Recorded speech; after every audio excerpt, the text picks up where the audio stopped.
Olá, alunos! Tudo bem com vocês? Na nossa videoaula de hoje, nós vamos conversar um pouquinho sobre o feio e o belo na história da arte. Vamos lá? Para a gente começar a entender o conceito de beleza, a gente tem que perceber que ele vem mudando conforme a história vai mudando. Então, eu trouxe aqui para vocês a primeira representação que a gente tem de uma Vênus. O que é uma Vênus? A Vênus é o símbolo de beleza da época. Então, a Vênus de Windorf é o símbolo de beleza da arte pré-histórica. Ela foi descoberta há muito tempo atrás, mas bem depois do que ela foi feita, então não se sabe ao certo quem ela fez. Windorf é a cidade onde ela foi descoberta e por isso ela leva esse nome. A Vênus de Windorf, ela tem um corpo bem diferente do que é o padrão de beleza da nossa época.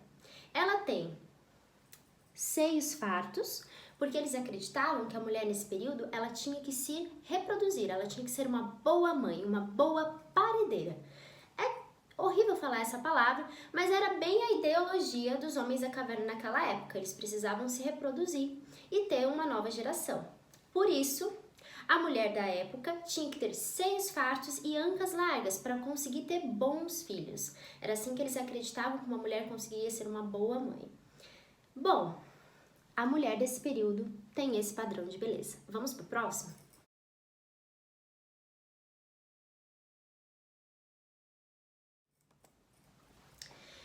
Nesse tipo de representação, aqui a gente já tem uma arte do período clássico, greco-romano.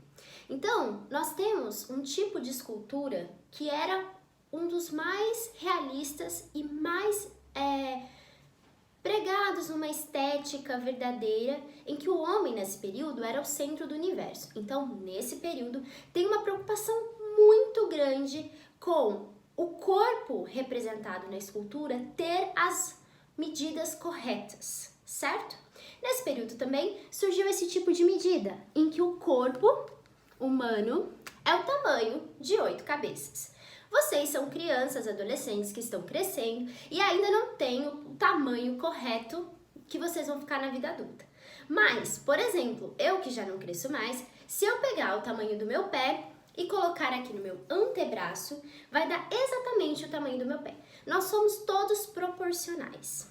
Isso quer dizer que após eles descobrirem isso, e nesse período, como eles queriam um realismo muito exacerbado, eles faziam toda a figura humana seguindo esses padrões. Nesse período, crianças não eram muito representadas, porque é o que eu comentei com vocês, ainda ia crescer, então tinha um corpo um pouco modificado do que seria na realidade, né? Tinha braços às vezes compridos demais, né? Começa a crescer as partes do corpo, elas não crescem de igual, elas vão crescendo e aí conforme você chega à vida adulta, você tem um tamanho que é o seu tamanho proporcional, certo? Outra curiosidade desta obra que a gente precisa entender é que ela também fala um pouquinho sobre a beleza da época, que é diferente da beleza da arte rupestre e diferente da beleza de hoje. A terceira obra que nós iremos analisar é O Nascimento da Vênus, de Sandro Botticelli. Essa obra faz parte da Renascença, ou mais precisamente, o primeiro período do Renascimento, a Escola Florentina. O Sandro Botticelli, diferente dos outros artistas renascentistas, utiliza nas suas obras temas mitológicos. Então, a Vênus do Sandro Botticelli tem essa característica, uma beleza celestial, uma beleza dos seres mitológicos, essas mulheres europeias daquele período.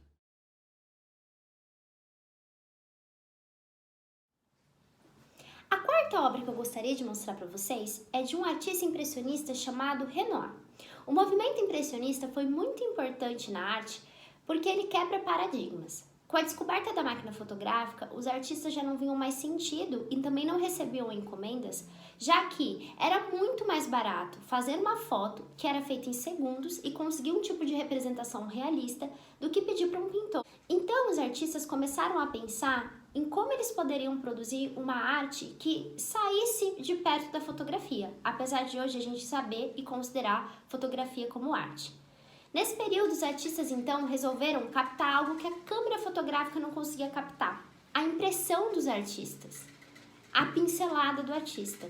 A pincelada do artista começa a ficar evidente nos quadros. Antes eles escondiam, esfumavam. Agora não. Agora eles deixam ela evidente.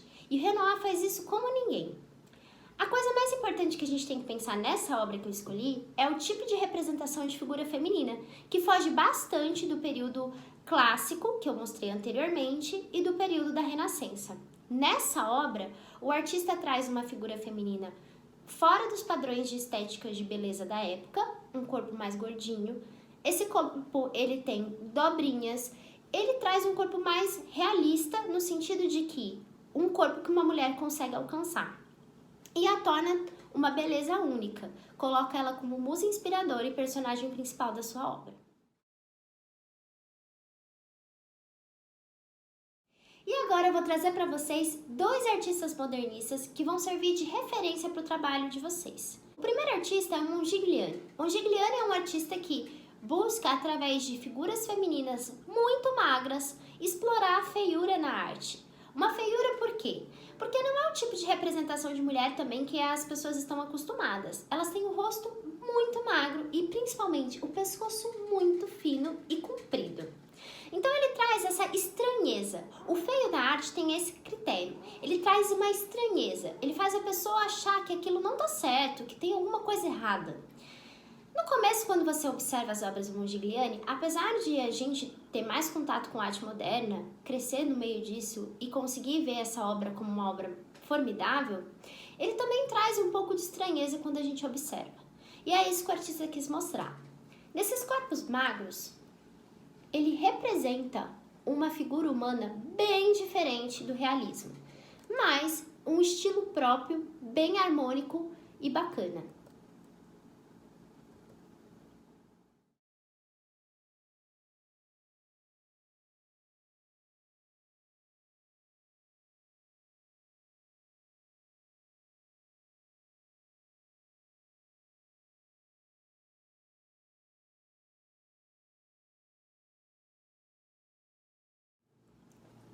E agora, nós vamos observar as obras do artista colombiano Fernando Botero. Fernando Botero é muito importante para a gente pensar como a arte pode ser bela de inúmeras formas. E que feio e bonito é muito relativo. Os personagens principais dele são sempre mulheres gordinhas. Mulheres que não estão no padrão de beleza da época que a gente vive. O Fernando Botero coloca elas como deusas, como Vênus, vamos se dizer assim. Ele coloca elas como personagens principais e faz a gente pensar e refletir o quanto a gente é insensível pensando que existe só uma maneira de ser bonita nesse mundo. Olha só as obras do Fernando Botero.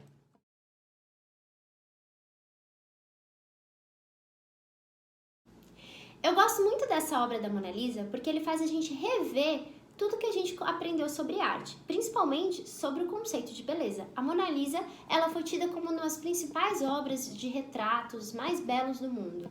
E aqui ele pega esse símbolo renascentista e coloca ela de uma nova forma.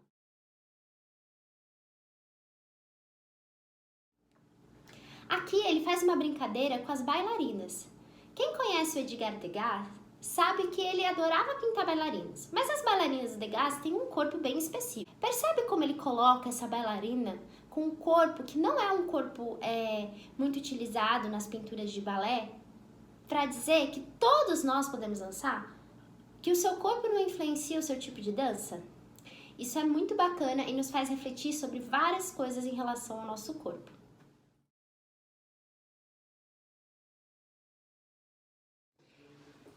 Imaginem que vocês têm que fazer uma representação de si, um autorretrato. E essa é a proposta da aula de hoje.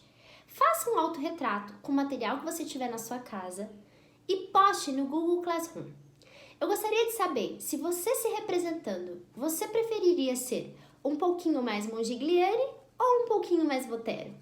Ou até então um pouquinho mais renascentista? Use a sua imaginação e se represente da forma que você achar mais bonita.